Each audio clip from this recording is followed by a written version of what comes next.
Hello વિદ્યાર્થી મિત્રો, પ્રક્રિયા SN1 અને SN2 લેક્ચરની અંદર આપનું હાર્દિક સ્વાગત છે. આજનો લેક્ચર ખૂબ જ મહત્વનો લેક્ચર છે. SN1 અને SN2 કેન્દ્ર અનુરાગી વિસ્થાપન પ્રક્રિયાના બે પ્રકાર છે, SN1 અને SN2. SN એટલે સબસ્ટિટ્યુશન ન્યુક્લિયોફિલિક રિએક્શન, જેનું ઇંગ્લિશ નામ છે કેન્દ્ર ઇંગ્લિશ છે સબસ્ટિટ્યુશન ન્યુક્લિયોફિલિક, જેનું ગુજરાતી છે કેન્દ્ર અનુરાગી વિસ્થાપન પ્રક્રિયા.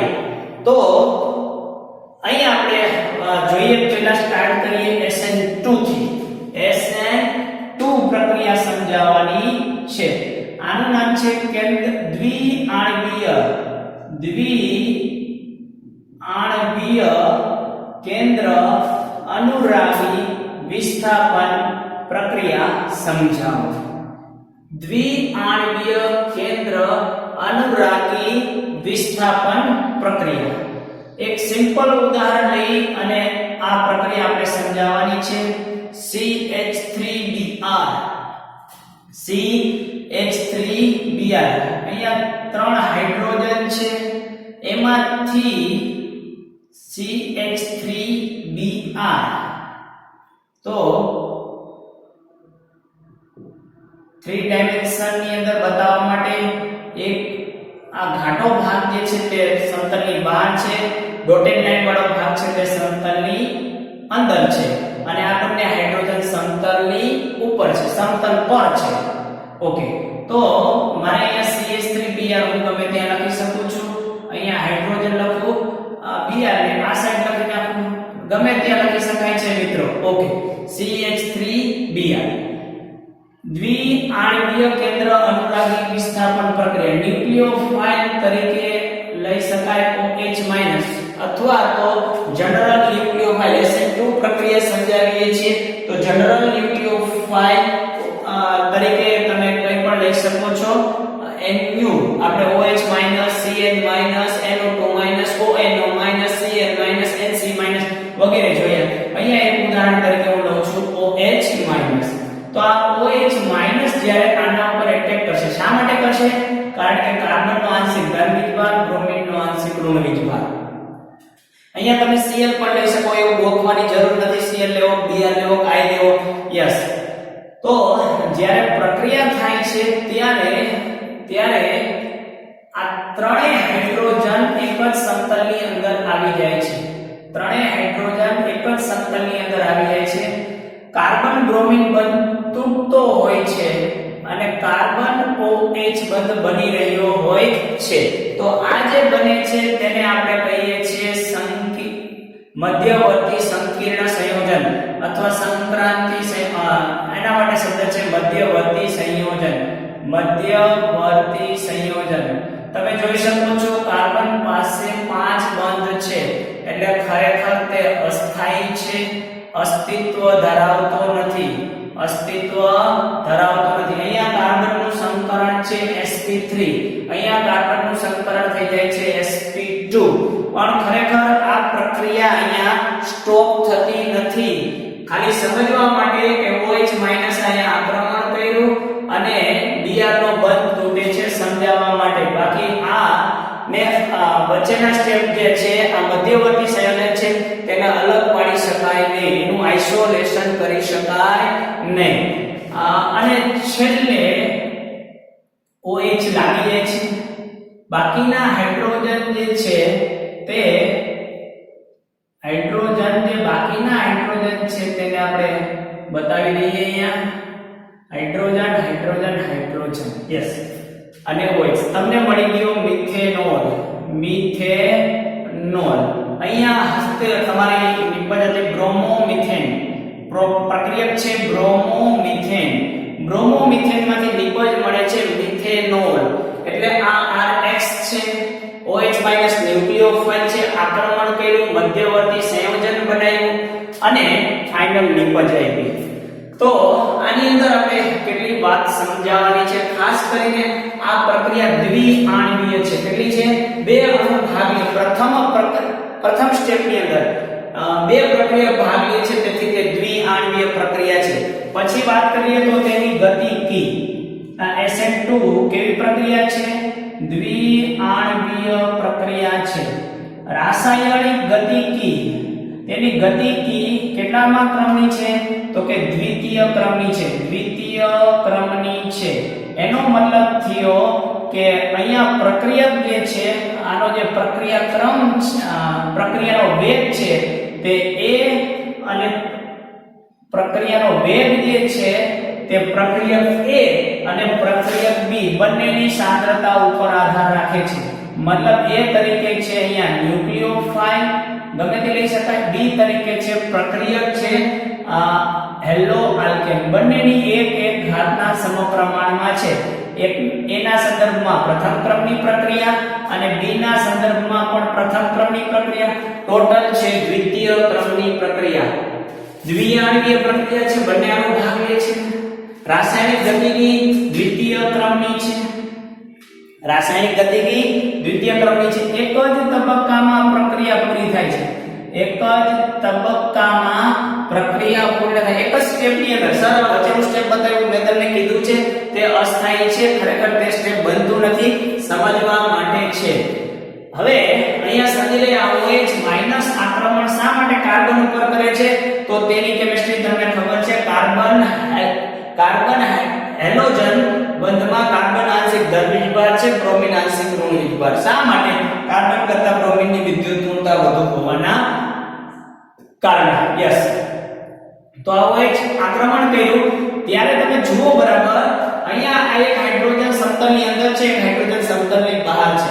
પરંતુ અહીંયા ત્રણે ત્રણ હાઇડ્રોજન એક જ સમતલમાં આવી જાય છે. સંકરણ sp3 માંથી બદલાઈને આ કાર્બનનું સંકરણ કેટલું થઈ જાય છે? sp2 થઈ જાય છે. મધ્યવર્તી સંયોજન છે, અસ્થાયી છે. જ્યાં સુધી OH બ્રોમિનની વિરુદ્ધ બાજુથી આક્રમણ કરશે. શા માટે? બ્રોમિન એ ઋણ વીજભારિત છે, ઇલેક્ટ્રોન ધનિક છે અને OH માઈનસ ન્યુક્લિયોફાઇલ તો ઇલેક્ટ્રોન ધનિક છે જ છે. તેથી તે આક્રમણ પાછળની સાઈડથી જ કરશે. એટલે અહીંયા એમ કહી શકાય કે કાર્બન OH બંધ બની રહ્યો છે, બની રહ્યો છે. અને અહીંયા કહી શકાય કાર્બન બ્રોમિન બંધ તૂટી રહ્યો છે, તૂટી રહ્યો છે. બંને ક્રિયા એક સાથે થાય છે અને ફાઇનલ નિપજ મળે છે. કાર્બન બ્રોમિન બંધ તૂટી જાય છે અને આપણને આલ્કોહોલ નિપજ એટલે કે મિથેનોલ નિપજ મળે છે. મિથાઇલ આલ્કોહોલ નિપજ મળે છે. તો એક જ તબક્કાની પ્રક્રિયા છે. બીજું ખાસ કરીને એનું અવકાશ રસાયણ જુઓ તમે. અવકાશ શું કહેવા માંગે છે? અવકાશ રસાયણની અંદર હાઇડ્રોજન, અહીંયા હાઇડ્રોજન ત્રણે ત્રણ હાઇડ્રોજન છે આ બાજુ, બરાબર છે. જ્યારે એનું આક્રમણ કરે છે અને જ્યારે નિપજ મળે છે ત્યારે હાઇડ્રોજન કઈ બાજુ વહી જાય છે? ડાબી બાજુના હાઇડ્રોજન ક્યાં વહી જાય છે? જમણી બાજુ. એટલે આ ઘટનાને કહેવાય વ્યુત્ક્રમણ. ઇંગ્લિશમાં તેને કહેવામાં આવે છે ઇન્વર્ઝન. વ્યુત્ક્રમણ. શું કહેવામાં આવે છે? વ્યુત્ક્રમણ. જેને ઇંગ્લિશમાં જનરલી તેનો ઇંગ્લિશ શબ્દ જ વધુ જાણીતો છે, ઇન્વર્ઝન. ઇન્વર્ઝન. તમે આવો અનુભવ કર્યો હશે વરસાદની ઋતુની અંદર. છત્રીની અંદર જ્યારે પવન ભરાય છે ત્યારે છત્રી ઉલટી થઈ જાય છે, એટલે કે છત્રી કાગડો થઈ જાય છે. સેમ અહીંયા કાર્બન પરમાણુ સાથે જે અવકાશમાં હાઇડ્રોજનની ગોઠવણી છે તેની પરફેક્ટ છત્રીની જેમ ઇન્વર્ઝન એટલે કે વ્યુત્ક્રમણ જોવા મળે છે. તો તમને પ્રશ્ન પૂછે વિદ્યાર્થી મિત્રો કે વ્યુત્ક્રમણ કેની અંદર જોવા મળે છે? SN2 ઘટનાની અંદર, SN2 પ્રક્રિયાની અંદર વ્યુત્ક્રમણ જોવા મળે છે. તો બહુ મહત્વનો પોઈન્ટ છે વ્યુત્ક્રમણ, જેને આપણે ઇન્વર્ઝન તરીકે પણ ઓળખીએ છીએ. ઓકે મિત્રો, હવે વધારે મારે અહીંયા તમને સમજાવવું છે કે જ્યારે આ પ્રક્રિયા છે SN2 પ્રક્રિયા, દ્વિઆણ્વીય કેન્દ્ર અનુરાગી વિસ્થાપન પ્રક્રિયા છે, એની અંદર આ હાઇડ્રોજનને શું કરવાનું છે? ઇન્વર્ઝન થવાનું છે. હાઇડ્રોજનનું શું થવાનું છે? ઇન્વર્ઝન. અને અહીંયા ખાસ તમે બરાબર નોંધ કરો કે OH માઈનસ ને આક્રમણ કરવાનું છે. અહીંયા આ બ્રોમિન છે, બરાબર છે? યસ. અહીંયા બ્રોમિન છે. હવે કમ્પેરેટિવ સ્ટડી કરવો છે. ત્રણેય હાઇડ્રોજન છે અને OH- ને અહીં આક્રમણ કરવું છે. બીજી આપણે ચર્ચા કરીએ અહીંયા બ્રોમિન જે છે, અહીંયા હાઇડ્રોજન છે, એક CH3 મેં લીધો અને બીજો હાઇડ્રોજન છે. તો આની અંદર OH- ને આક્રમણ કરવું છે. આ બેની પહેલા ચર્ચા કરી લઈએ. તો કેની અંદર આ CH3 જે છે એ CH3 પાછો 3 હાઇડ્રોજન સાથે જોડાયેલો છે. એને પણ તમે 3 ડાયમેન્શન ની અંદર બતાવવાનો પ્રયત્ન કરી શકો છો, બતાવી શકો છો. અહીંયા એક ભાગ છે, યસ, તો અહીંયા CH3. તો તમે ખાસ અહીંયા વિચારી શકો છો OH- આરામથી આક્રમણ કરી શકે, પરંતુ અહીંયા જેટલું ગ્રુપ મોટું થતું જશે તેમ તેનો અવકાશીય અવરોધ વધતો જશે. બરાબર સમજીએ? અવકાશીય અવરોધ, અવકાશીય અવરોધ મજાનો ટોપિક છે મિત્રો, અવકાશીય અવરોધ. યસ, તો અવકાશીય અવરોધ વધુ છે. OH સરળતાથી આલ્કાઇલ હેલાઇડના કાર્બન ઉપર, બ્રોમિન સાથે જે sp3 સંકરણ વાળા કાર્બન ઉપર સરળતાથી આક્રમણ બ્રોમો મિથેન જેટલું કરી શકશે નહીં. આ છે આપણું બ્રોમો ઇથેન, આ અહીંયા છે બ્રોમો મિથેન અને અહીંયા છે બ્રોમો ઇથેન. યસ, ત્રીજું ઉદાહરણ લઉં હું અહીંયા, આ પણ લઈ લઉં મિથાઇલ. યસ, અને હાઇડ્રોજન લઈ લઉં છું મિત્રો. ઓકે, સેમ અહીંયા પણ CH3 છે અને અહીંયા હાઇડ્રોજન છે, અહીંયા હાઇડ્રોજન છે, આ બ્રોમિન છે. તો OH- ને અહીંયા આક્રમણ કરો આના કરતા પણ મુશ્કેલ છે, કારણ કે બે મિથાઇલનું સ્ટેરિક હિન્ડરન્સ બોલે તો અવકાશી અવરોધ લાગે છે. એટલે કાર્બન હેલોજન સાથે જોડાયેલા આલ્કાઇલ સમૂહની સંખ્યા જેટલી વધુ, આલ્કાઇલ કરતા ફિનાઇલનો અવરોધ વધારે, આલ્કાઇલ કરતા કારણ કે 6 કાર્બન વાળી બેન્ઝીનની રિંગ છે, યસ, એનો અવરોધ વધારે, હાઇડ્રોજનનો અવરોધ ઓછો, સૌથી વધારે ફિનાઇલનો અવરોધ. તો મિત્રો ખાસ કરીને અવકાશી અવરોધ જેમ વધે એમ SN2 પ્રક્રિયાની પ્રતિક્રિયાત્મકતા ઘટે. SN2 પ્રક્રિયાની પ્રતિક્રિયાત્મકતા કોના ઉપર આધાર છે? પ્રતિક્રિયાત્મકતા એના સ્ટેરિક હિન્ડરન્સના, એટલે કે અવકાશીય અવરોધ વધુ, પ્રતિક્રિયાત્મકતા ઓછી. એટલે અવકાશીય અવરોધ અને SN2 ની પ્રતિક્રિયાત્મકતા, કોની પ્રતિક્રિયાત્મકતા? SN2 ની પ્રતિક્રિયાત્મકતા વ્યસ્ત પ્રમાણમાં છે. અવકાશીય અવરોધ વધુ, SN2 ની પ્રતિક્રિયાત્મકતા ઓછી. અહીંયા સૌથી ઓછી SN2, સૌથી ઓછું અવકાશી અવરોધ કેમાં છે? બ્રોમોમિથેનમાં. એથી વધારે બ્રોમોઇથેનમાં, કારણ કે મિથાઇલ છે. એથી વધારે અહીંયા અવકાશી અવરોધ છે, કારણ કે બે મિથાઇલ છે.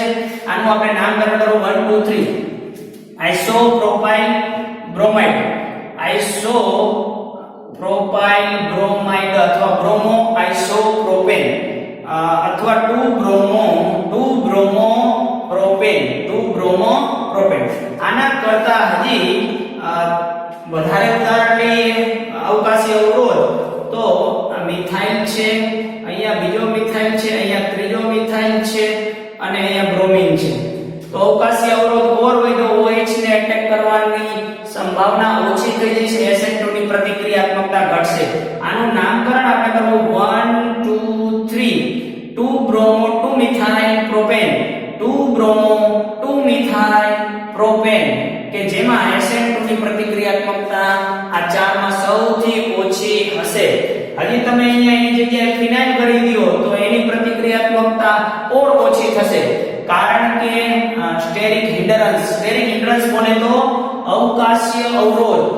આ જે ન્યુક્લિયોફાઇલ છે એને કાર્બન ઉપર આક્રમણ કરવા માટે આજુબાજુમાં જેટલા કાર્બન સાથે નાના ગ્રુપ લાગેલા હશે, હાઇડ્રોજન લાગેલો છે, તો અવકાશી અવરોધ સૌથી ઓછો. એના કરતા આલ્કાઇલનો અવરોધ વધુ, એક આલ્કાઇલનો. એના કરતા વધુ અવરોધ બે આલ્કાઇલના, એના કરતા વધુ અવરોધ 3 આલ્કાઇલનો અને એના કરતા વધુ અવરોધ ફિનાઇલનો. એના બરાબર છે.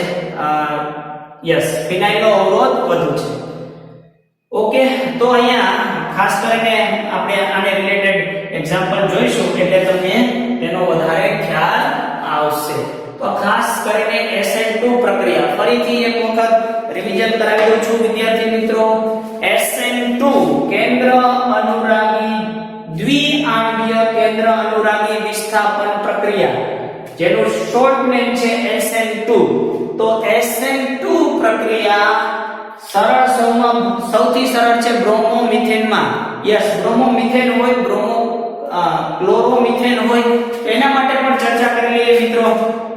અહીંયા કાર્બન ફ્લોરિન બનશે, કાર્બન ક્લોરિન બનશે.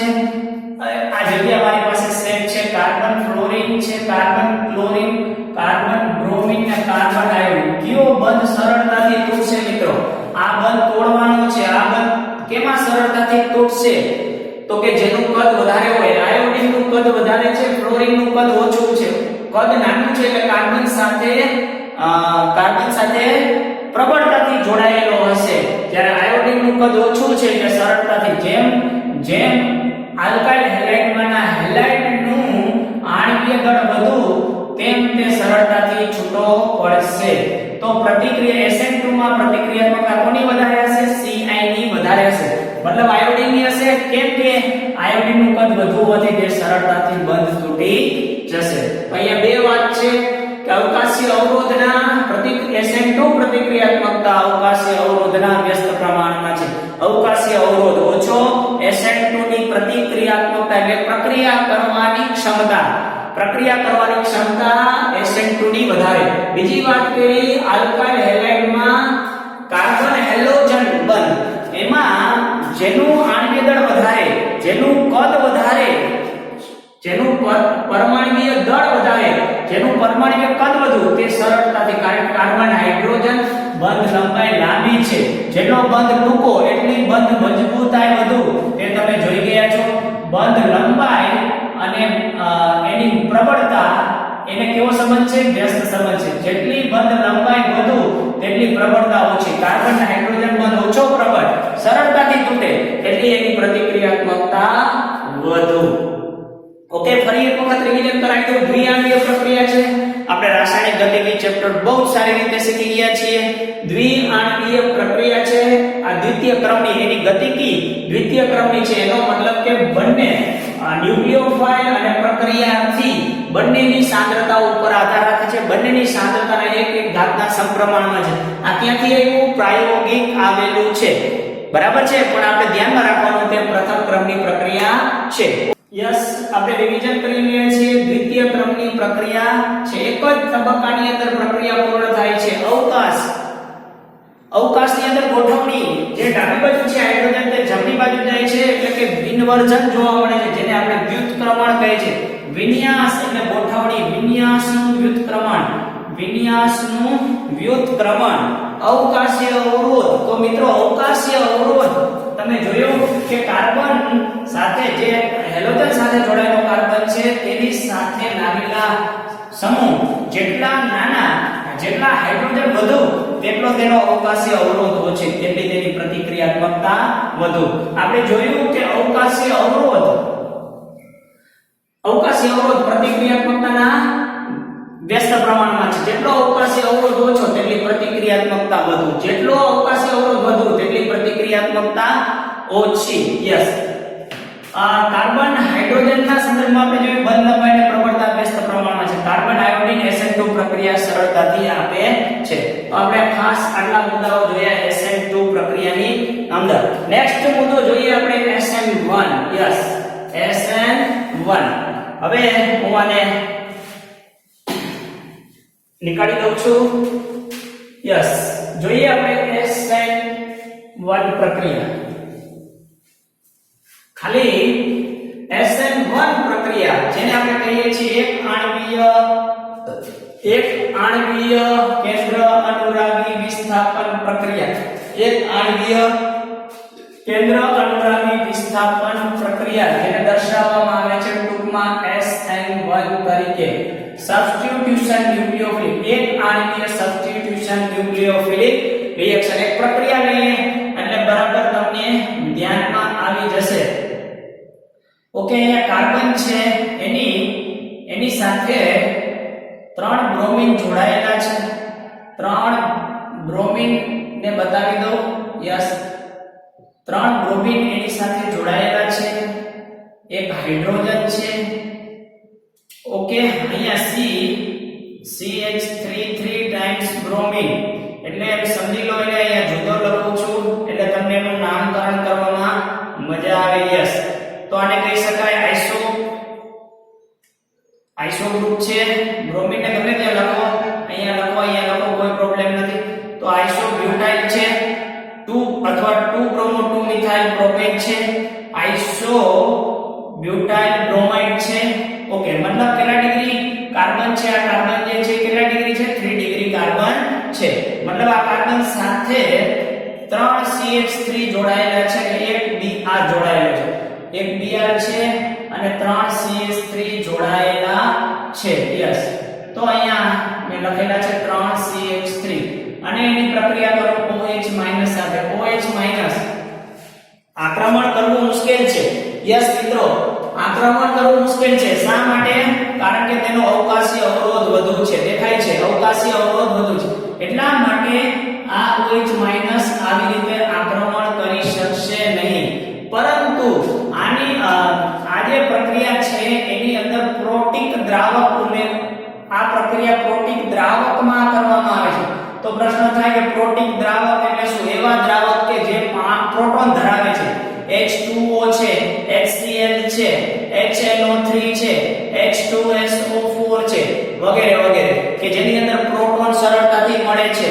તે બધાય છે પ્રોટીક દ્રાવક. તો આ પ્રોટીક દ્રાવક જે છે એ પ્રોટીક દ્રાવક એટલે H+ છે કે જે સરળતાથી પ્રોટોન એ કાર્બન બ્રોમિન ને તોડે છે. આ કાર્બન બ્રોમિન ને કોણ તોડવાનું કામ કરે છે? દ્રાવકની જે પ્રોટોન જે છે તે C અને હેલોજન કાર્બન હેલોજનનો બંધ તોડવા માટેની જરૂરી ઊર્જા પૂરી પાડે છે અને કાર્બન બ્રોમિન બંધ તૂટે છે. એટલે પહેલા સ્ટેપની અંદર આ પહેલો તબક્કો છે. પહેલા તબક્કાની અંદર બને છે કાર્બોકેટાયન. શું બને છે? કાર્બોકેટાયન. તો આ કેટલા ડિગ્રી કાર્બોકેટાયન બન્યો મિત્રો? 3 ડિગ્રી કાર્બોકેટાયન બન્યો. SN1 પ્રક્રિયા આપણે જોઈ રહ્યા છીએ. તો આ પ્રક્રિયા કેવી છે? કાર્બોકેટાયન. અને કાર્બોકેટાયનની સ્થાયીતા તમને ખબર છે 3 ડિગ્રી, 2 ડિગ્રી, 1 ડિગ્રી. સૌથી વધુ 3 ડિગ્રીની કાર્બોકેટાયનની સ્થાયીતા છે. એથી ઓછી 2 ડિગ્રી, એથી ઓછી 1 ડિગ્રી. કારણ કે આ કાર્બન કાર્બન પાસે ઇલેક્ટ્રોનની ઉણપ છે અને આપવાવાળા 3 મિથાઇલ સમૂહ છે. એટલા માટે એની સ્થાયીતા વધુ છે. કારણ કે મિથાઇલ છે તે ઇલેક્ટ્રોન દાતા અસર છે. ઇલેક્ટ્રોન દાન કરે છે. એટલે ઇલેક્ટ્રોનને કાર્બન બાજુ ધક્કો મારે છે. કારણ કે ઇલેક્ટ્રોન દાતા તરીકે વર્તે છે. તો આ પહેલા તબક્કાની પ્રક્રિયા છે. આ પહેલો તબક્કો જે છે તે ધીમો તબક્કો છે. કેવો તબક્કો છે આ પહેલો તબક્કો? એ ધીમો તબક્કો છે. અને આપણને ખબર છે કે ધીમો તબક્કો જે છે તે રેટ ડિટરમિનિંગ સ્ટેપ તરીકે ઓળખાય છે. રેટ ડિટરમિનિંગ સ્ટેપ એટલે શું છે? કે જે વેગ નિર્ણાયક તબક્કો છે. ગુજરાતીમાં રેટ ડિટરમિનિંગ સ્ટેપ માટે શબ્દ છે વેગ નિર્ણાયક તબક્કો. મિત્રો તો કયો તબક્કો? વેગ નિર્ણાયક તબક્કો છે. જે ધીમો તબક્કો છે તે વેગ નિર્ણાયક એટલે કે આ તબક્કો વેગ નિર્ણાયક તબક્કો છે. તો મને કહો કે આ રાસાયણિક પ્રક્રિયાનો વેગ કોના ઉપર આધાર રાખશે? તો કે એમાં ભાગ લેનાર પ્રક્રિયક ઉપર. પ્રક્રિયક કેટલા છે? એક જ પ્રક્રિયક છે એટલે કે આલ્કાઇલ હેલાઇડ. માત્ર આલ્કાઇલ હેલાઇડ ઉપર જ આધાર રાખે છે. તો આ કેટલામા ક્રમની પ્રક્રિયા છે? પ્રથમ ક્રમની પ્રક્રિયા છે. પ્રથમ ક્રમની પ્રક્રિયા છે. કેટલામા ક્રમની પ્રક્રિયા છે મિત્રો? પ્રથમ ક્રમની પ્રક્રિયા છે. આણ્વિકતા પણ કેવી છે? પ્રથમ ક્રમમાં જ આણ્વિકતા પણ એક આણ્વીય છે. એટલા માટે અહીંયા શબ્દ વાપરેલો છે એક આણ્વીય પ્રક્રિયા. પ્રક્રિયા કેટલા તબક્કામાં પૂરી થાય છે? તો અહીંયા તમને મેં આજે પહેલો તબક્કો સમજાવેલો છે.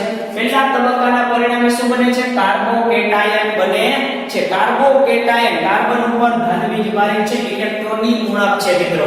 યસ, હવે આ કાર્બોકેટાયન જે છે તે લખી નાખું અહીંયા કાર્બોકેટાયન. યસ, બીજા સ્ટેપની અંદર શું કામ કરશે તો કે આપણો જે ન્યુક્લિયોફાઇલ જે છે તે એટેક કરશે તો ન્યુક્લિયોફાઇલ OH- એટેક કરશે કાર્બોકેટાયન ઉપર અને આપણને નિપજ તરીકે આલ્કોહોલ આપે છે એના આપણે સ્પેશિયલ એક લેક્ચરની અંદર સ્ટીરિયોકેમિસ્ટ્રી જોવાના છે એટલે અહીંયા હું એની અંદર ડિટેલમાં ન જતા કાર્બન સાથે OH લાગી જાય છે અથવા તમારે એને બતાવી હોય તો મને કાંઈ વાંધો નથી પરંતુ ડિટેલમાં આપણે મિત્રો એની ચર્ચા કરશું CH3 અને અહીંયા લાગી ગયો OH એટલે કે તમે OH આ બાજુ પર લખી શકો આ બાજુ પર લખી શકો પરંતુ આની અંદર ઇન્વર્ઝન જેટલું SN2 માં જોવા મળે છે એટલું ઇન્વર્ઝન નથી જોવા મળતું વાયા કાર્બોકેટાયન પહેલા તબક્કાની પ્રક્રિયા છે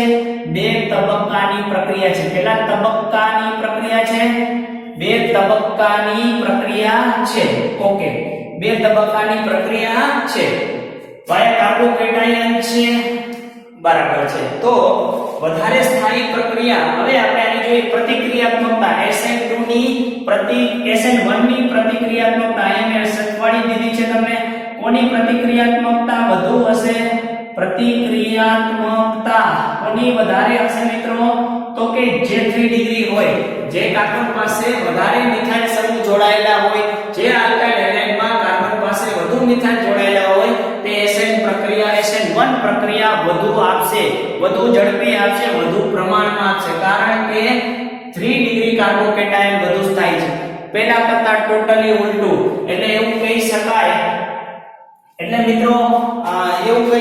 અહીંયા જોઈ શકો છો તમે પ્રથમ અને દ્વિતીય ક્રમની પ્રક્રિયા છે દેખાય છે SN1 પ્રક્રિયા બે તબક્કાની પ્રક્રિયા છે ધીમો તબક્કો છે આ કાર્બન બ્રોમિન બંધ કોના કારણે તૂટ્યો તો કે આ દ્રાવકના કારણે દ્રાવકમાં પ્રોટોન છે તે પ્રોટોનની બ્રોમિન પ્રત્યેનો જે દ્રાવક યોજક શક્તિ છે દ્રાવક જે આને કાર્બન બ્રોમિનને બંધ તોડવા માટે જરૂરી ઊર્જા પૂરી પાડે એટલે પહેલા કાર્બોકેટાયન બને છે બીજી વાત કે હવે આ ન્યુક્લિયોફાઇલને કાર્બોકેટાયન ઉપર આક્રમણ કરવું બહુ સરળ છે મિત્રો હવે કારણ કે કાર્બનને ઇલેક્ટ્રોનની જરૂર છે આની પાસે ઇલેક્ટ્રોન ધનિક છે કાર્બોકેટાયન ઉપર ન્યુક્લિયોફાઇલ બહુ સરળતાથી એટેક કરી શકે એટલે નિર્બળ ન્યુક્લિયોફાઇલ હોય તો પણ ચાલે નિર્બળ ન્યુક્લિયોફાઇલ એટલે નિર્બળ કેન્દ્ર અનુરાગી પ્રક્રિયા બહુ સરળતાથી આક્રમણ કરી શકે એટલે જો પ્રબળ કેન્દ્ર અનુરાગી પ્રક્રિયા હોય તો SN2 આપે જ્યારે નિર્બળ કેન્દ્ર અનુરાગી પ્રક્રિયા હોય તો SN1 આપે છે બે તબક્કાની પ્રક્રિયા છે ધીમો તબક્કો છે આ તબક્કો ઝડપી તબક્કો છે એટલે વેગ નિર્ણાયક તબક્કો કયો છે ધીમો તબક્કો છે એકના ઉપર જ આધાર રાખે છે આલ્કાઇલ હેલાઇડ ઉપર જ આધાર રાખે છે આલ્કાઇલ હેલાઇડની પ્રતિક્રિયાત્મકતા કાર્બોકેટાયન છે કાર્બોકેટાયનની સ્થાયીતા જેમ માર્કોની કર્વના નિયમમાં કાર્બોકેટાયનની સ્થાયીતા છે તેમ SN1 પ્રક્રિયા પણ એટલું ધ્યાનમાં રાખવું SN1 પ્રક્રિયા બે તબક્કાની છે એક આણ્વીય છે પ્રથમ ક્રમની છે ગોખવાનું નથી મિત્રો ઓટોમેટિક બધા મુદ્દાઓ આયલા આવશે તમે એ પ્રક્રિયા લખો એટલે તો પ્રથમ ક્રમની પ્રક્રિયા છે બે તબક્કાની પ્રક્રિયા છે પ્રથમ તબક્કો ધીમો છે માત્ર આલ્કાઇલ હેલાઇડની સાંદ્રતા ઉપર વેગ રાસાયણિક પ્રક્રિયાનો વેગ માત્ર આલ્કાઇલ હેલાઇડની સાંદ્રતાના 1/10 સમપ્રમાણમાં છે તો મિત્રો અહીંયા આપણે આટલું જોયું SN1 પ્રક્રિયા માટે તો અલ્ટિમેટ આપણે એવું કેવું હોય કે આલ્કાઇલ હેલાઇડ પ્રાથમિક આલ્કાઇલ હેલાઇડ દ્વિતીયક આલ્કાઇલ હેલાઇડ તૃતીયક આલ્કાઇલ હેલાઇડ બરાબર છે પ્રાથમિક આલ્કાઇલ હેલાઇડ SN1 ની વાત કરીએ હમણાં જે જોયું તે SN1 તો જેમ તૃતીયક આલ્કાઇલ હેલાઇડ હોય તો SN1 પ્રતિક્રિયાત્મકતા વધે સૌથી વધુ 3 ડિગ્રીમાં SN1 ની પ્રતિક્રિયાત્મકતા છે એના કરતા ઉલટું મિત્રો SN2 માં સૌથી વધારે કોની છે પ્રાથમિકની છે કારણ કે તેમાં અવકાશીય અવરોધ છે અને SN1 વાયા કાર્બોકેટાયન થાય છે તો અહીં આપણે એક બે પ્રશ્નોને સોલ્વ કરીએ એટલે તમે વધુ ને વધુ સમજી શકશો SN1 અને SN2 ના આધારના ક્વેશ્ચન તમને આપેલા છે આપણને કીધું છે કે નીચેનામાંથી કયો પ્રક્રિયક SN2 પ્રક્રિયક આપશે SN2 પ્રક્રિયા બે જોડી આપણને બનાવેલી છે, એમાંથી કયો પ્રક્રિયા SN2 પ્રક્રિયા આપશે? યસ, તો અહીંયા છે CH2Cl મિત્રો, CH2Cl. અહીંયા મને કયો કેટલા ડિગ્રી કાર્બન છે? 1 ડિગ્રી કાર્બન છે. અહીંયા બેન્ઝીન રિંગ નથી. યસ, બીજું છે અહીંયા સાયક્લોહેક્સેન છે. શું છે મિત્રો? સાયક્લોહેક્સેન. ક્લોરોસાયક્લોહેક્સેન છે. આ મિથાઇલ 1 ક્લોરોસાયક્લોહેક્સાઇલ છે. 1 ક્લોરોસાયક્લોહેક્સાઇલ મિથેન છે. ઓકે, તો આ કાર્બન જે છે તે દ્વિતીયક છે. આપણે કીધું SN2 માટે શું ધ્યાનમાં રાખવાનું છે? અવકાશીય અવરોધ. SN2 પ્રક્રિયા અવકાશીય અવરોધના કેવા છે? વ્યસ્ત પ્રમાણમાં છે અને આમાં 3 ડિગ્રી વધુ સ્થાયી છે. ઓકે, પહેલા SN2 માટે કોણ આ SN2 વધુ આપશે? તો SN2 માં અવકાશીય અવરોધ કોનો ઓછો હોય? બરાબર છે. ઓકે, આ કાર્બન છે અવકાશીય અવરોધ, સાથે સાથે તમે કહી શકો કે 1 ડિગ્રી વધુ આપે, એના કરતા 2 ડિગ્રી ઓછો આપે, એના કરતા 3 ડિગ્રી ઓછો આપે છે. યસ, થોડા અક્ષર તમને નાના લાગી રહ્યા છે, કાઈ વાંધો નહીં, પંકજ સાહેબ તમારા માટે મોટા કરી દે. યસ SN1 ની અંદર બાહ્ય કાર્બોકેટાઇન 3 ડિગ્રી સૌથી વધારે, 2 ડિગ્રી ઓછો, એથી 1 ડિગ્રી. SN2 ની વાત કરીએ તો 1 ડિગ્રી સૌથી વધુ, એથી ઓછો 2 ડિગ્રી, એથી ઓછો 3 ડિગ્રી. યસ, તો મિત્રો અહીંયા આપણે SN2 માટે વિચાર કરીએ છીએ. 1 ડિગ્રી 2 ડિગ્રી કોણ વધારે આપશે? 1 ડિગ્રી SN2 માં 1 ડિગ્રી વધુ આપશે. એક બરાબર છે. બીજી રીતે સમજાવી દઉં કે અવકાશીય અવરોધ મિત્રો, જો આ બંને બંધ અવકાશીય અવરોધ, આને અવકાશમાં ઇન્વર્ઝન થવામાં ખૂબ જ મુશ્કેલ છે, એટલે કે આ પ્રક્રિયા SN2 પ્રક્રિયા આપશે નહીં. આ સરળતાથી આપશે કારણ કે 1 ડિગ્રી છે. બરાબર, સાયક્લોહેક્સેનને લીધે અવકાશીય અવરોધ હશે, પરંતુ આ તો બંને બંધ જોડાયેલા છે મિત્રો. આની જે નિપજ આપે એ ખરેખર એ બંને બંધ આ બાજુ આખું ફેરવવું કે ખૂબ જ મુશ્કેલ છે, એટલે SN2 પ્રક્રિયા કોણ આપશે? 1 ડિગ્રી આપશે. યસ, નેક્સ્ટ ઉદાહરણ લઈએ કે SN2 આપણને કોણ આપશે બે પ્રક્રિયકમાંથી. અહીંયા હું ઉદાહરણ લઉં છું ક્લોરીન અને બીજું ઉદાહરણ લઉં બ્રોમિન યા તો આયોડિન. કોઈ પણ ઉદાહરણ લઈ શકાય છે. SN2 પ્રક્રિયા કોણ સરળતાથી આપશે? તો સીધી જ વાત છે કે કાર્બન હાઇડ્રોજન બંધ સરળતાથી કેમાંથી તૂટશે? તો કે કાર્બન આયોડિન ની અંદર. આપણે અહીંયા જોયું હતું કાર્બન ફ્લોરિન કરતા કાર્બન બ્રોમિન, એના કરતા કાર્બન બ્રોમિન અને એના કરતા કાર્બન આયોડિન સરળતાથી બંધ તૂટે છે પ્રતિક્રિયાત્મકતા. એટલે આ SN2 પ્રક્રિયા આપણને આપશે. ઓકે, નેક્સ્ટ આપણે ચર્ચા કરીએ હવે SN1 SN2 ની બંનેની કમ્પેરેટિવ સ્ટડી કરીએ. બ્રોમોબ્યુટેનના સમઘટકો લખીએ પહેલા. બ્રોમોબ્યુટેનના સમઘટકો. યસ, તો બ્રોમોબ્યુટેન છે મિત્રો, એટલે CH3 CH2 CH2 CH2Br એક છે. બીજું છે CH3. હવે આપણે વિચાર કરીએ ત્રણ કાર્બનની શૃંખલાની અંદર બ્રોમિન અહીંયા છે. યસ, બ્રોમિન ને હું પેલા 2 ડિગ્રી લો. યસ, આ 1 ડિગ્રી છે અને અહીંયા CH2 યસ અને CH3 કોઈ પણ જગ્યાએ લખો. થઈ ગયા? Okay, yes. ત્રીજો સમઘટક લખીએ. હવે 3 કાર્બનની શૃંખલાની અંદર બ્રોમિન ને અહીંયા લઈ આવીએ. CH3 અને ચોથામાં યસ ચોથો સમઘટક શક્ય નથી. ટ્રાય કરી જોઈએ.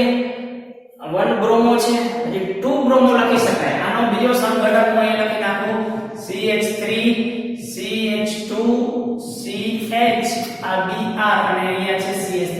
ઓકે, આ બધા અહીંયા સમઘટકો છે. જોઈ લ્યો તમે મિત્રો. તો યસ, આ છે 1 બ્રોમોબ્યુટેન.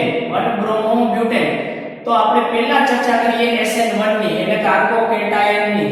ઓકે મિત્રો, આ કેટલા ડિગ્રી કાર્બોકેટાયન બનશે? 1 ડિગ્રી. બ્રોમિન નીકળી જાય, 1 ડિગ્રી કાર્બોકેટાયન બને. યસ, અહીંયા કેટલા ડિગ્રી કાર્બોકેટાયન બનશે? અહીંયા પણ 1 ડિગ્રી કાર્બોકેટાયન બનશે. બ્રોમિન નીકળી જાય.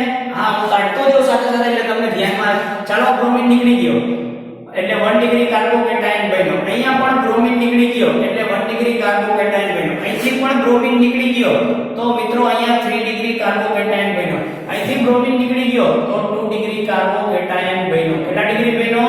2 ડિગ્રી. હવે SN1 ની આપણને કે ચડતો ક્રમ લખો. ચડતો ક્રમ લખો તો સૌથી ઓછો SN1 માં 1 ડિગ્રી આવશે. તો આ બે 1 ડિગ્રી છે, આ 2 ડિગ્રી છે, 3 ડિગ્રી. તો 2 ડિગ્રી માટેનો ક્રમ લખી નાખું 2 એનાથી વધારે છે. સોરી 1 2 3 આને નંબર આપું 4. યસ. તો સૌથી વધારે 4 થી વધારે મને કોણ આવશે? 3. હવે પ્રશ્ન છે આ બંનેની અંદર કે કયો કાર્બોકેટાયન વધુ સ્થાયી છે? કયો કાર્બોકેટાયન વધુ સ્થાયી છે અથવા અવકાશી અવરોધ? અવકાશી અવરોધ માટે પછી વિચારીએ. કાર્બોકેટાયન કયો વધારે સ્થાયી છે? તો તમે જોઈ શકો છો કે આ કાર્બનને ઇલેક્ટ્રોનની જરૂર છે. આ એક જ આલ્કાઇલ સમૂહ છે. આની પાસે એક જ આલ્કાઇલ સમૂહ છે. આ આઇસોપ્રોપાઇલ ગ્રુપ છે. આટલું જે છે ગ્રુપ તે આઇસોપ્રોપાઇલ ગ્રુપ છે. અહીંયા બ્યુટાઇલ ગ્રુપ છે. તો મિત્રો આ બ્યુટેન જેમ કાર્બન દૂર જતો જાય એમ એની પ્રેરક અસર ઘટતી જાય. તમે ભણ્યા છો આમાં કાર્બન આ બીજા નંબરના કાર્બન સુધી છે, આ એનાથી ડિસ્ટન્સમાં નજીક છે એટલે સરળતાથી ઇલેક્ટ્રોન આના કરતા ઇલેક્ટ્રોનને ધક્કો વધારે મારશે એટલે આ વધારે સ્થાયી છે. એટલે વધુની પણ આના કરતા આપણને આ આપશે એટલે કે 2 નંબર આપશે અને એથી ઓછો 1 નંબર. સમજી ગયા? અહીંયા બરાબર સમજી લ્યો. SN1 2 3 માં કોઈ પ્રોબ્લેમ નથી. આ બંનેમાં પ્રોબ્લેમ છે. 1 4 3 માં કોઈ પ્રોબ્લેમ નથી. 1 ડિગ્રી થી વધુ 2 ડિગ્રી થી વધુ 3 ડિગ્રી SN1 ની અંદર. યસ. તો મિત્રો જુઓ બરાબર ફટાફટ નજર કરો આની અંદર. અહીંયા બરાબર જુઓ એના માટે સમજો પ્રેરક અસર. યસ પ્રેરક અસર. જેમ કાર્બનની સંખ્યા દૂર જતી જાય, અંતર વધતું જાય એમ ઇલેક્ટ્રોન CH2 તરફ ધક્કો મારવાની અસર ઘટતી જાય છે. 3 કાર્બન સુધી પ્રેરક અસર રહે છે. બરાબર. પણ અહીંયા તો જો આ પહેલો નંબરનો કાર્બન આપી જો આ પણ બીજા નંબરનો કાર્બન. યસ આ 1 અને આ 2 નંબરનો કાર્બન. અહીંયા પણ 2 નંબર. એટલે કે પ્રેરક અસર વધુ છે. આ મિથાઇલને આ મિથાઇલ કેટાયન કરતા આ મિથાઇલ કેટાયન વધુ સ્થાયી થશે. તો એના માટે આના કરતા SN1 પ્રક્રિયા આ વધારે આપશે. ઓકે. હવે આપણે ચર્ચા કરીએ SN2 ની મિત્રો. કોની ચર્ચા કરીએ? SN2 ની. યસ. તો એમાં આપણે કાર્બોકેટાયન જોવાનું કોઈ કારણ નથી કારણ કે SN2 આ કાર્બોકેટાયન નથી અથવા કેટાયન તરફ જુઓ તો પણ કઈ વાંધો નહીં. SN2 માં શું છે? અવકાશી અવરોધ. અવકાશી અવરોધ કેમાં સૌથી વધુ હોય? 3 ડિગ્રીમાં. અને અવકાશી અવરોધ અને SN2 ની પ્રતિક્રિયાત્મકતા કેવી છે? વ્યસ્ત પ્રમાણમાં છે. એટલે 3 ડિગ્રી સૌથી ઓછો આપશે. એથી વધારે 2 ડિગ્રી, એથી વધુ 1 ડિગ્રી આપશે. હવે 1 ડિગ્રીમાં પ્રશ્ન છે આ બંનેની અંદર કે કોણ આપણને SN2 પ્રક્રિયા વધુ આપશે? યસ. તો SN2 ની ચર્ચા કરીએ છીએ આપણે કે આ બંનેની અંદરથી આપણને કોણ વધુ આપશે? યસ. તો તે વધારે આપશે આપણને આ કારણ કે 3 ડિગ્રી ચડતો ક્રમ લખીએ 3 ડિગ્રી 2 ડિગ્રી 1 ડિગ્રી એના હું ક્રમ લખી નાખું મિત્રો. તો 3 ડિગ્રીમાં આના કરતા ટોટલી ઉલટો ક્રમ છે. 3 ડિગ્રી એથી વધારે 4 ડિગ્રી ને 4 નંબર, એથી વધારે 2 નંબર ને સૌથી વધારે 1 નંબર આપે છે. તો આ મિત્રો છે બ્રોમોબ્યુટેનના યસ બ્રોમોબ્યુટેનની અંદર અહીંયા આપણે ચર્ચા કરી રહ્યા છે 1 અને 2. યસ. સૌથી ઓછો અહીંયા 1 આપે છે અને સૌથી વધુ ત્યાં તમને SN2 માં 1 આપે છે. બરાબર છે? બરાબર સમજી ગયા છો? ઓકે. તો ફરી એક વખત સમજાવી દઉં ફટાફટ મિત્રો. ખાસ કરીને અહીંયા જ પ્રશ્ન છે અને આમાં પણ અહીંયા જ પ્રશ્ન છે. SN1 કરતા ટોટલી ઉલટું SN2. મેં અહીંયા તમને પ્રેરક સાથે સમજાવ્યું છે. SN1 ની અંદર સેમ અહીંયા SN2 માટે સ્ટેરિક હિન્ડરન્સ. તો અવકાશી અવરોધ આનો વધારે હોય આની સાપેક્ષે. સીધી જ વાત છે. બરાબર છે? નજીક છે મિથાઇલ કાર્બનથી એટલે અવકાશી અવરોધ વધુ છે. તેથી આની સાપેક્ષે આ પ્રતિક્રિયાત્મકતા ઓછી છે. ઓકે. બ્રોમોબ્યુટેનના આપણે સંઘટકો લખ્યા. આવી રીતે તમને ક્લોરોપેન્ટેનના પણ પૂછી શકે વગેરે વગેરે. યસ. લાસ્ટ એક્ઝામ્પલ એક લઈએ અને લેક્ચરને પૂર્ણ કરીએ. અહીંયા હું જુદા જુદા ઉદાહરણ લઉં છું. C6H5 CH2Br અહીંયા C6H5 છે, બરાબર છે. પછી હું કામ કરું એક C6H5 CH એની સાથે લગાડ્યો CH3Br. Okay, yes. ત્રીજું ઉદાહરણ લઉં છું. C6H5 એટલે ફિનાઇલ રિંગ, આવું પણ હોઈ શકે. CH3Br અને CH3. ત્રીજું લખું ફિનાઇલ રિંગ, આ બે ફિનાઇલ રિંગ CH3Br. હજી પણ એક વધુ ઉદાહરણ લઈ શકાય છે મિત્રો. હજી અહીંયા ત્રણ ફિનાઇલ રિંગ લઈ લઉં, બરાબર છે. જરા જુદું ઉદાહરણ લીધું છે મારી રીતે. યસ. તો પહેલી વાત છે આપણી SN2 લ્યો યા SN1. તો SN2 માટે જોવાનું છે અવકાશીય અવરોધ. અવકાશીય અવરોધ અને પ્રતિક્રિયાત્મકતા એકબીજાની કેવી છે? વ્યસ્ત પ્રમાણ છે. આને હું નંબર આપી દઉં અથવા A B C D અને E કહી દઉં. તમે જોઈ શકો છો કે મારો અવકાશીય અવરોધ સતત વધતો જાય છે. અહીંયા એક ફિનાઇલ રિંગ છે, ફિનાઇલ રિંગ એક મિથાઇલ છે. અહીંયા બંને હાઇડ્રોજન છે, એના કરતા અવકાશીય અવરોધ વધ્યો. અહીંયા એક હાઇડ્રોજન મિત્રો, બે મિથાઇલ, અવકાશીય અવરોધ વધ્યો. એક મિથાઇલ ની એક ફિનાઇલ આવ્યો, અવકાશીય અવરોધ વધ્યો. અહીંયા બંને ત્રણ ફિનાઇલ છે, અવકાશીય અવરોધ વધારે. જેટલો અવકાશીય અવરોધ વધુ એટલી પ્રતિક્રિયાત્મકતા ઓછી. તો ચડતો ક્રમ ગોઠવો છે તો સૌથી ઓછી પ્રતિક્રિયાત્મકતા કોની? E. E થી વધારે D ની, E થી વધારે C, E થી વધારે B અને E થી વધારે A ની પ્રતિક્રિયાત્મકતા છે. SN1 માં એના કરતા ઉલટું મિત્રો, કાર્બોકેટાયનની સ્થાયીતા. કાર્બોકેટાયનની સ્થાયીતા તો એના કરતા ઉલટું છે. સૌથી ઓછો A આપશે, એનાથી વધારે B, એનાથી વધારે C, એનાથી વધારે D અને એનાથી વધારે E આપશે. તો મિત્રો અહીંયા ખાસ કરીને બેન્ઝીનની રિંગ બરાબર સમજી લ્યો તમે. અહીંયા જે બેન્ઝીનની રિંગ જે છે મિત્રો CH2 આ Br, તો જે ફિનાઇલની રિંગ બાજુમાં છે એના કારણે કાર્બોકેટાયનની સ્થાયીતા ખૂબ જ વધી જાય છે. પ્રતિક્રિયાત્મકતા ખૂબ જ ઊંચી છે. ફિનાઇલની રિંગ જ્યારે જોડાયેલી હોય આલ્કાઇલ હેલાઇડના sp3 કાર્બન ધરાવતા sp3 સંકળાય ધરાવતા કાર્બન સાથે જોડાય. આ બ્રોમિન નીકળો એટલે શું બન્યો? કાર્બોકેટાયન. યસ. હવે આ કાર્બોકેટાયનમાં આને કાર્બનની ઇલેક્ટ્રોનની જરૂર છે એટલે શું થશે? સંસ્પંદન. આ ડબલ બંધ અહીંયા આવી ગયું. હું આની અંદર સમજાવું છું મિત્રો, જોઈજો બરાબર. ફરીથી ન સમજાવું એટલા માટે. આ ડબલ બંધ થઈ ગયો ત્યારે અહીંયા શું થઈ ગયો? પ્લસ વીક પર આ પ્લસ નીકળી ગયો, બરાબર છે. આવું વારંવાર કરીએ છીએ એટલે હું ફરીથી નથી કરતો મિત્રો. હવે આને જરૂર છે ઇલેક્ટ્રોનની એટલે શું થશે? અહીંયા આવી જશે એટલે આ ડબલ બંધ બનશે. એટલે આ કાર્બોકેટાયનનો ક્યાં આવી જશે? અહીંયા પ્લસ. પાછો આની જરૂર છે એટલે અહીંયા આવી જાય એટલે ડબલ બંધ બની જાય. કાર્બોકેટાયન પાછો અહીંથી ક્યાં આવી જશે? અહીંયા આવી જશે. યસ. તો આ જે કાર્બોકેટાયનનું સંસ્પંદન થાય છે તેથી તે કાર્બોકેટાયનની સ્થાયીતા ખૂબ જ વધારે છે.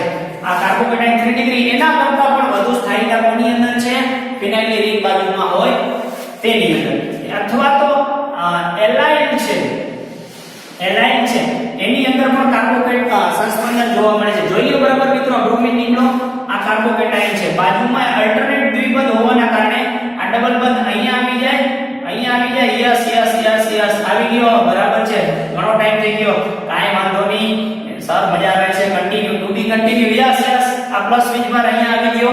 તો તમે જુઓ આ એલાઇન છે, એલાઇન હેલાઇડ છે. એલાઇનની અને ફિનાઇલની રિંગ જ્યારે જોડાયેલી હોય, બેન્ઝીનની રિંગ જ્યારે જોડાયેલી હોય એટલે કે હેલો એરિક સંયોજનો હોય એની પ્રતિક્રિયાત્મકતા ખૂબ જ વધુ છે. SN1 વાયા કાર્બોકેટાયન છે, કાર્બોકેટાયનને આ ખૂબ જ સ્થાયીતા બક્ષે છે. તો મિત્રો અહીંયા ખૂબ મજાનો ટોપિક હતો SN1 અને SN2. અહીંયા જ SN1 અને SN2 પ્રક્રિયાને વિરામ આપું છું. નેક્સ્ટ પીરિયડ ની અંદર હજી આપણે આના અવકાશીય કેમિસ્ટ્રી એટલે કે સ્ટીરિયો કેમિસ્ટ્રી વિશે જોવાનું છે. નેક્સ્ટ પીરિયડમાં મળશું ત્યારે ઓર વધારે ડિટેલમાં જોઈએ. પણ આજનો લેક્ચર બહુ જ મહત્વનો છે. તમે આજુબાજુનું ડિસ્ટર્બન્સ બંધ કરી અને બધી જ નોટ્સ બનાવો. વારંવાર જરૂર લાગે વિડિયોને પોઝ કરો, બીજી વાર જુઓ, પણ SN1 SN2 તમારા મગજની અંદર ક્લિયર થઈ જવું જોઈએ. Thank you very much.